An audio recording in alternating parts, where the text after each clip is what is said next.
Good morning students. 7 तारीख को जो हम लोगों का रेल एग्ज़ाम होने वाला है उसके लिए क्लास 10 का जो क्वेश्चन है वो कुछ इस प्रकार रहेंगे। पहला क्वेश्चन है हम लोगों का x square plus b x plus c equal 0 के दो भिन्न वास्तविक मूल होंगे। हमको ये बताना है कि एक द्विघात समीकरण है जो है हम लोगों का x square plus b x plus c equal to 0। इसका हमको मूल जो है वो भिन्न बताना है। कौन सा स्थिति में मूल जो होगा हम लोगों को भिन्न होगा। तो इसके लिए हमारा जो फॉर्मूला था वो क्या दिया गया था, जब बी स्क्वायर माइनस 4ac का मान 0 से ग्रेटर होगा। ठीक है, बी स्क्वायर माइनस 4ac का मान जब 0 से बड़ा हो जाएगा तो उसका जो मूल होगा वो भिन्न रहेगा। ठीक है, और साथ में वास्तविक भी होगा। क्वेश्चन नंबर 2 में 2x square minus 4x plus 3 equal 0 दिया गया, उसका विविक्त कर निकालना है। विविक्त कर को निकालना होता है अर्थात हमको d निकालना पड़ता है, और d का जो फॉर्मूला होता है वो रहता है हम लोग का बी स्क्वायर माइनस 4ac। तो उसके आधार पर b यानी कि x का गुणांक, तो x का गुणांक देख सकते हैं कि हम लोग को यहाँ पर कितना दिया हुआ है -4। तो b की जगह में क्या लिखा जाएगा हम लोगों का -4, उसका स्क्वायर करेंगे -4। a का वैल्यू हो गया हम लोग का एक्स स्क्वायर का गुणांक जो कि है हम लोगों का 2, और c हम लोग का चर पद होता है तो उसका वैल्यू दिया गया है 3। तो -4 के स्क्वायर होने से हो जाएगा हम लोग का 16, और 4 × 2 × 3 यानी कि हो जाएगा यहाँ से 24। तो दोनों को माइनस करने से आ जाएगा हम लोगों का -8। ठीक है, यानी कि क्वेश्चन नंबर 2 का जो सही आंसर हो जाएगा वो होगा ऑप्शन नंबर बी। ठीक है, तो विविधकर को निकालने के लिए हम लोग का फॉर्मूला जो होगा वो हमेशा यूज़ करना है बी स्क्वायर माइनस 4ac। अब अगला है द्विघात समीकरण 6x square minus x minus 2 equal 0। इसका मूल का प्रकृति हमको बताना है कि इसका मूल का प्रकृति क्या होगा। तो मूलों का प्रकृति निकालने के लिए हमको फिर से वही सेम d निकालना है। तो यहाँ पर देख सकते हैं कि a का जो वैल्यू है वो दिया गया है एक्स स्क्वायर का गुणांक यानी कि 6, b जो वैल्यू होगा x का गुणांक जो कि हो रहेगा हम लोग का -1, और c का जो वैल्यू होगा वो रहेगा -2। तो इसके चलते हम लोग को d निकालना है। तो d का फॉर्मूला वही same b square minus 4ac। b का वैल्यू हो गया हम लोग का -1 का स्क्वायर माइनस 4, a का वैल्यू हो गया है 6, c का वैल्यू हो गया है -2। तो इसको अगर हल किया जाए तो आएगा -1 का स्क्वायर जो कि +1 हो जाएगा, फिर माइनस माइनस में प्लस कितना हो जाएगा 4 × 2 = 8, 8 × 6 = 48। तो इसको अगर ऐड करके फाइनल आंसर जो आएगा वो क्या हो गया 49। मतलब इसका वैल्यू क्या है 0 से ग्रेटर है।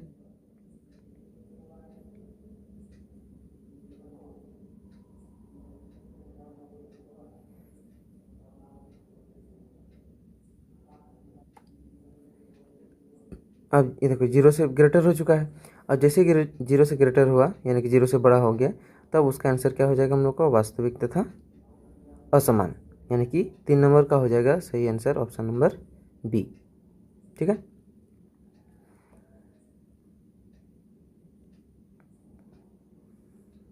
तो ये हम लोग का मूल का प्रकृति हो गया। जब d का मान 0 से बड़ा हो जाता है तो उसका आंसर क्या आता है वास्तविक तथा असमान। ठीक है, चलिए नेक्स्ट क्वेश्चन में आते हैं। क्वेश्चन नंबर 4 में क्या दिया है, एक एपी दिया है उसका सार्वत्रिक अंतर निकालना है। तो सार्वत्रिक अंतर यानी कि d जो है उसको निकालने का फॉर्मूला क्या होता है, या तो हम a2 - a1 कर सकते हैं, या फिर a3 - a2 कर सकते हैं, या फिर a4 - a3 भी किया जा सकता है। तो यहाँ पर a2 का मान दिया गया हम लोग कितना 10, a1 का मान दिया गया है 4। तो माइनस करने से कितना आ गया हम लोगों का 6 आया, माइनस करने से कितना आ गया 6 आ गया। इसका मतलब इसका भी सही आंसर हो गया हम लोगों का ऑप्शन नंबर बी।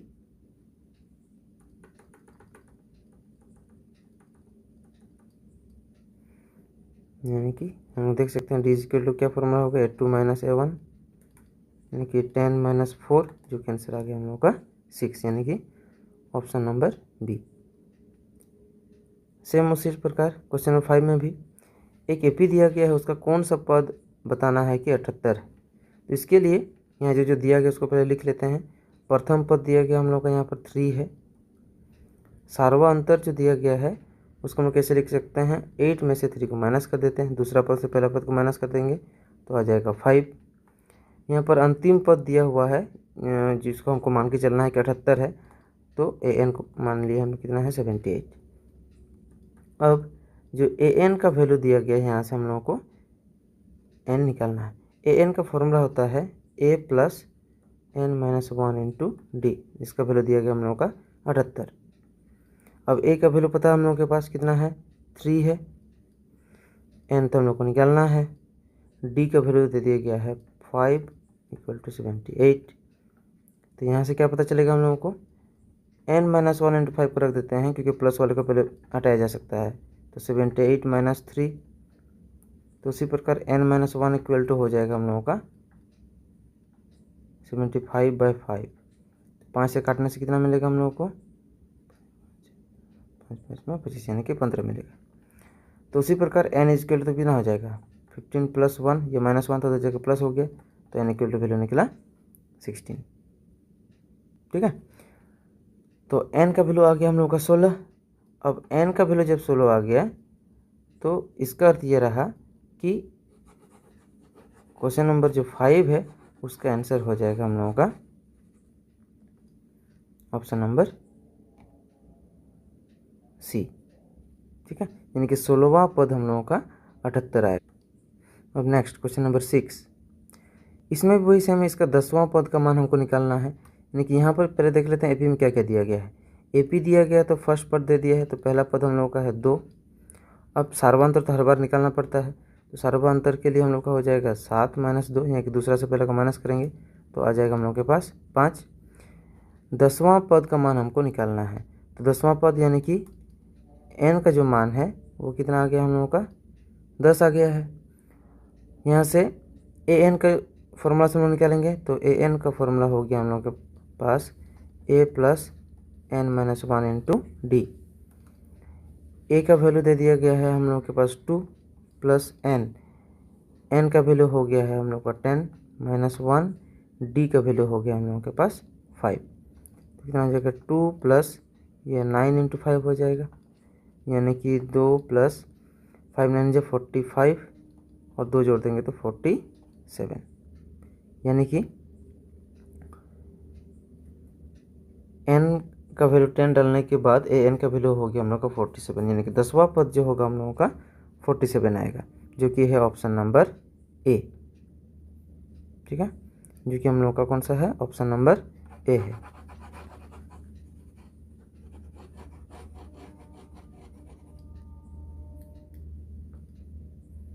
ये 6 नंबर का कौन सा हो गया, ऑप्शन नंबर ए। अब ठीक उसी प्रकार 7 हमको देखना है कि ये द्विघात समीकरण है या नहीं। द्विघात समीकरण का जो मूल रूप होता है वो हम लोग को रहता है ax² plus bx plus c के रूप में। द्विघात समीकरण जो रहता है हमेशा हम लोग को ax² plus bx plus c equal 0 के रूप में रहता है। तो इसको अभी हमको हल करके देखना होगा कि ये ax² plus bx plus c equal 0 के रूप में आता है कि नहीं। तो उसके लिए जो समीकरण दिया गया है उसको लिख लेते हैं, यानी कि x प्लस 1 का whole square is equal to 2 into x minus 3। ठीक है, अब यहाँ से क्या मिलेगा हम लोग को a प्लस बी का होल स्क्वायर, तो a प्लस बी का होल स्क्वायर का फॉर्मूला होता है a square plus 2ab plus b का स्क्वायर। दिस इक्वल टू यहाँ ब्रैकेट के बाहर में 2 है तो दोनों के साथ इंटू हो जाएगा, 2 इंटू एक्स मिलकर हो जाएगा 2x माइनस 6। ठीक है, अब यहाँ पर देख सकते हैं ये एक्स स्क्वायर रह गया प्लस 2 इंटू एक्स मिल के 2x plus 1 is equal to 2x minus 6। अब सबको लेफ्ट साइड में लेके आ जाते हैं एक ही साइड में, तो x square plus of 2x plus 1 plus 2x है इधर जाने से माइनस 2x माइनस 6 इधर जाने से प्लस 6 दिस इक्वल टू 0 हो जाएगा। और प्लस 2x में से माइनस 2x काट देंगे क्योंकि ये दोनों का साइन अपोजिट है, यहाँ प्लस में यहाँ माइनस में तो कट गया, तो क्या मिला हम लोगों को x square plus 6 equal to 0। अब इसको अगर हम लोग x square plus b x में थोड़ा सजा के लिखें तो इसको लिखा जा सकता है x square plus 0 into x plus 6 equal to 0, यानी कि ये हम लोग का x square plus b x plus c के रूप में आ रहा है। अब जब x square plus b x plus c equal 0 के रूप में आ रहा है तो इसका अर्थ क्या है कि यह लिख सकते हैं, यह एक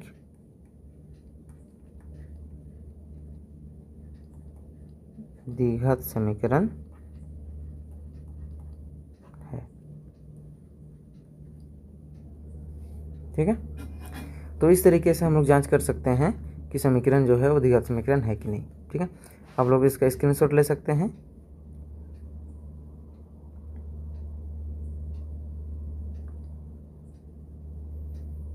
अब बढ़ते हैं हम लोग नेक्स्ट क्वेश्चन की तरफ।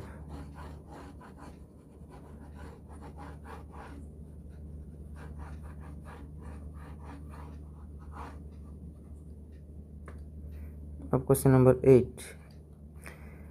8 में भी हम लोग को एक द्विघात समीकरण दिया गया, उसका मूल हमको निकालना है। तो जो द्विघात समीकरण है वो क्या दिया गया है, 3x² minus 2√6x plus 2 equal to 0। तो यहाँ से हमको पहले ABC निकाल लेते हैं। तो A इज इक्वल टू दिया गया है हम लोग का 3, B का जो वैल्यू है वो है -2√6 और C का जो वैल्यू है वो दिया गया है 2। तो यहाँ से हम लोग सबसे पहले D चेक कर लेते हैं। D का फॉर्मूला B² माइनस 4AC, तो उसके आधार पर निकाल लेते हैं।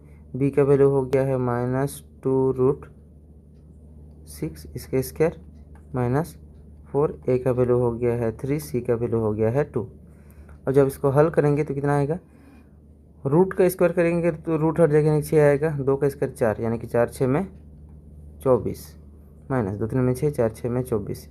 आंसर क्या आ गया हम लोग का 0, यानी कि मूल जो होगा वो वास्तविक होगा और साथ में बराबर भी रहेगा। ठीक है, तो अभी मूल निकाला जाए। तो क्या हो गया मूल हम लोग का, मूल वास्तविक तथा समान है। हालांकि ये बोला नहीं गया, फिर भी हमको अपने सहूलियत के लिए चेक कर लेना है। अब उसके बाद x का जो फॉर्मूला होगा उसमें डाल देंगे। तो उसका फॉर्मूला क्या है, -b plus minus square root d by 2a। तो इस फॉर्मूला में डाला जाएगा। माइनस b का वैल्यू हो गया -2√6 प्लस माइनस √d का वैल्यू हो गया है 0, 2 इंटू a का वैल्यू हो गया हम लोगों का 3। तो अब यहाँ माइनस माइनस में प्लस हो जाएगा, यानी कि 2√6/6 होगा। 0 है तो अगर हम लोग चाहें तो उसको लिख भी सकते हैं, नहीं तो नहीं, प्लस माइनस 0। तो प्लस माइनस 0 यानी कि 2√6 एक बार प्लस 0 करके होगा हम लोगों का, और एक बार 2√6 माइनस 0 करके होगा। लेकिन 0 को तो हम लोग नहीं लिखेंगे, तो क्या बच जाएगा हम लोग का 2√6/6, और यहाँ से बच जाएगा 2√6/6। तो आप काट सकते हैं, 2 3 जा 6, तो ये भी 2 3 जा 6, यानी कि आंसर हो गया हम लोगों का √6/3, और इधर भी हो गया हम लोगों का √6/3। तो ये हम लोगों का आंसर आया मूल। ठीक है, तो क्वेश्चन नंबर 8 के लिए जो मूल आया वो है हम लोगों का √6/3 और √6/3। ठीक है, तो इसको भी चाहे तो आप या तो लिख लीजिए या फिर इसका स्क्रीनशॉट ले सकते हैं।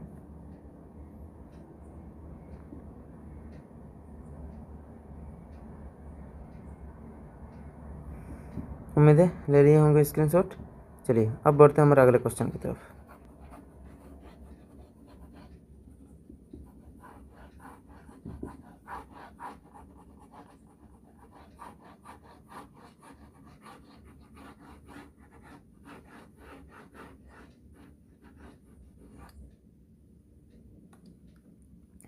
अब क्वेश्चन नंबर 9, इसमें दिया गया है वो AP निर्धारित की जिसका तीसरा पद और सातवां पद 9 है। देखिए तीसरा पद 5 दिया गया है, तो तीसरा पद जो 5 दिया गया है उसको हम लिख सकते हैं A3 इज इक्वल टू 5। तो A3 का वैल्यू दे दिया है, तो A3 का वैल्यू हमारे पास है, तो इसको हम लोग लिख सकते हैं A + 2D is equal to 5। ठीक है, तो इसको समीकरण 1 मान लेते हैं, क्योंकि हमको ए और डी दोनों का मान चाहिए, तब जाके हम लोग का ए पी बनाया जा सकता है। और इसके साथ साथ दिया गया है 7वां पद दिया गया हम लोगों का 9। तो 7वां पद को क्या लिख सकते हैं, a plus 6d is equal to 9। इसको समीकरण 2 मान लेते हैं। ठीक है, अब दोनों समीकरण को माइनस कर देते हैं।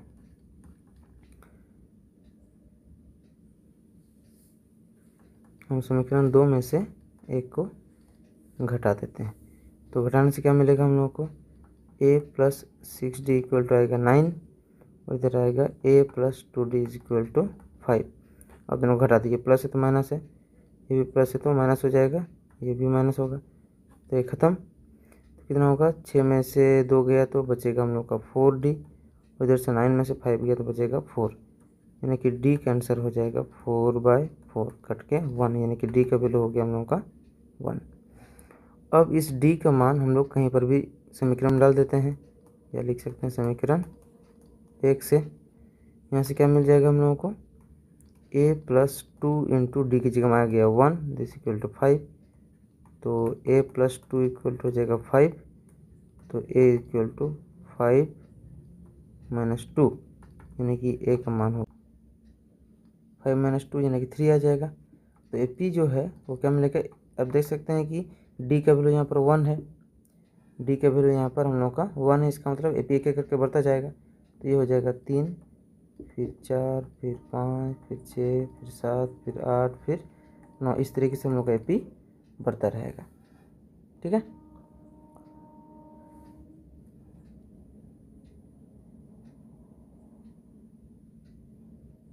तो इस तरीके से इसको हम लोग हल कर सकते हैं। ठीक है, अब बढ़ते हैं हमारे 10 नंबर क्वेश्चन की तरफ।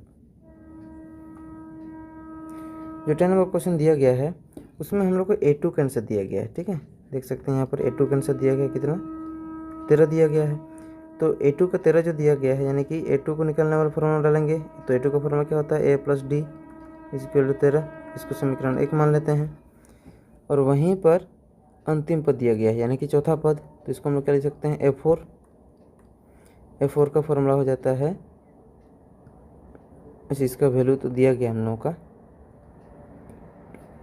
A4 का वैल्यू दिया गया है 3। A4 का फॉर्मूला होता है A plus 3d this equal to 3, इसको समीकरण 2 मान लेते हैं। अब दोनों समीकरण को घटा देते हैं, तो क्या किया जाए, समीकरण 2 में से एक को घटा देते हैं। तो 2 में से एक को घटाएंगे तो 2 का वैल्यू दिया गया है A plus 3d this equal to 3, और 1 का दिया गया है A plus d is equal to 13।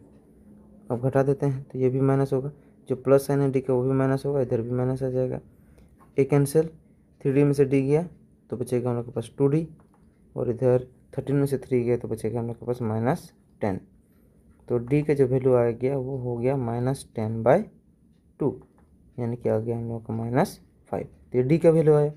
अब d का मान समीकरण 1 में डाल देते हैं, तो समीकरण 1 से क्या मिल जाएगा हम लोगों को, a d की जगह पर आ जाएगा -5 इक्वल टू 13। तो a इज इक्वल टू कितना मिल गया था, 13 प्लस 5 यानी कि हो गया है 18, यानी कि a का वैल्यू आ गया है 18, यानी कि पहला पद जो है उसका वैल्यू हो गया है हम लोगों का 18। तो फर्स्ट जो जगह खाली तो वहाँ पर लिख सकते हैं हम लोग 18। अब तीसरा पद भी खाली है, यानी कि A3 खाली है, तो A3 का फॉर्मूला क्या हो जाता है हम लोगों का, A प्लस 2d। अब A का वैल्यू है 18 प्लस 2 इंटू डी, डी का वैल्यू हो गया है हम लोगों का, देख सकते हैं -5, तो ये हो गया 18 माइनस 10 यानी कि 8। तो इधर हो जाएगा हम लोगों का थर्ड में 8। ठीक है, और उसमें फिर से 5 माइनस के अंदर आ जाएगा 3। ठीक है, उम्मीद से आपको समझ में आ गया होगा। अब चाहे तो इसका स्क्रीनशॉट ले सकते हैं। ठीक है, फिर चलिए बढ़ते हैं हम लोग को नेक्स्ट क्वेश्चन की तरफ। चलिए क्वेश्चन नंबर 11, इसमें प्रथम 22 पदों का योग ज्ञात करना है। ठीक है, तो 22 पदों का योग निकालने के लिए हम लोग को सबसे पहले उसका प्रथम पद निकालना पड़ेगा, जो कि हम लोग को दिया गया है 8। तो यहाँ से हम डी निकाल सकते हैं, डी का फॉर्मूला क्या हो जाएगा, A2 माइनस A1, यानी कि हो जाएगा ये हम लोग का -5। अब प्रथम 22 पद यानी कि n का वैल्यू दे दिया है यहाँ पर 22। ठीक है, तो हम लोग Sn का फॉर्मूला डालते हैं। तो Sn का फॉर्मूला क्या हो जाता है, n/2 into 2a plus n-1 into D. ठीक है, इसमें वैल्यू में डाल दिया जाए। n का वैल्यू हो गया है 22, ये बाई 2 हो जाएगा। तो 2 इंटू a का वैल्यू हो गया है हम लोग का 8 प्लस n का वैल्यू हो गया 22 माइनस 1, डी का वैल्यू आ चुका है हम लोग के पास -5। ठीक है, अब 22 बाई, तो 2 से कटेगा, 2 11 जो 22, यहाँ पर 11 आ जाएगा। तो 2 8 जाएगा हम लोग का 16 प्लस इसको माइनस करेंगे तो आएगा 21 इंटू -5 हो जाएगा। ये 11 बाहर में रहा तो 16 प्लस तो होगा नहीं यहाँ पर, प्लस माइनस में माइनस हो जाएगा। तो 5 1 में 5, 5 2 नहीं 10। ठीक है, अब दोनों को घटा देते हैं तो 11 गुना आएगा हम लोग का आंसर, माइनस में आएगा तो ये हो जाएगा 9, और इधर से आएगा 2 2 होने से इधर 8,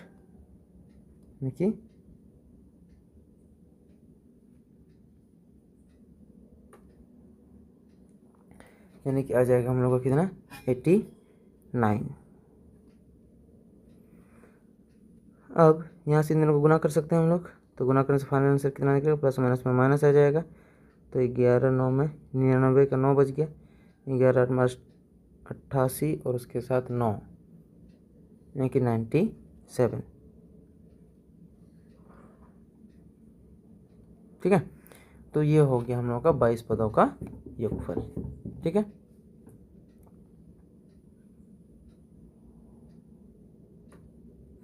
तो इसको भी चाहे तो स्क्रीनशॉट ले सकते हैं।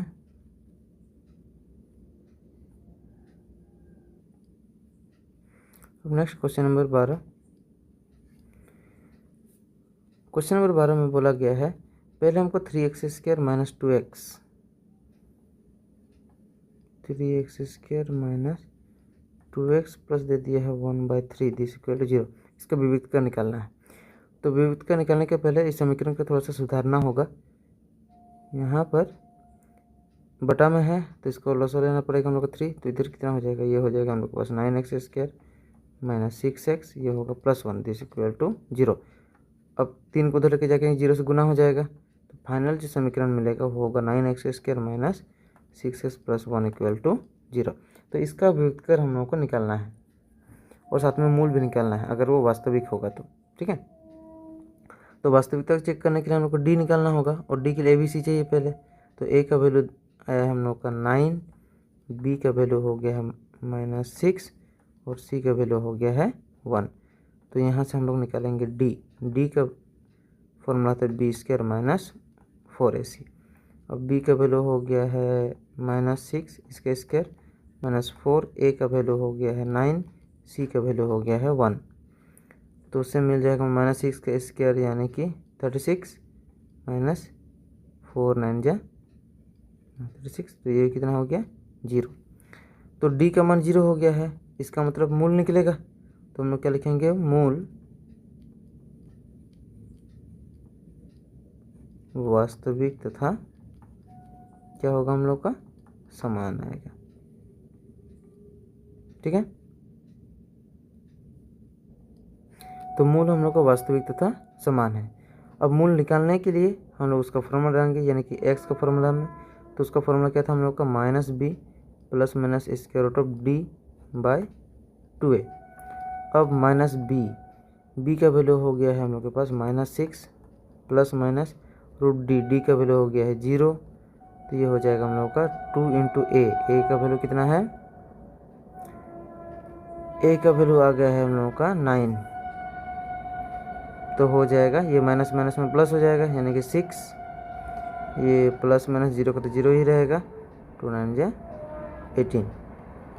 तो यानी कि 2 बार आएगा, तो 6 + 0/18 और एक बार होगा 6 - 0/18।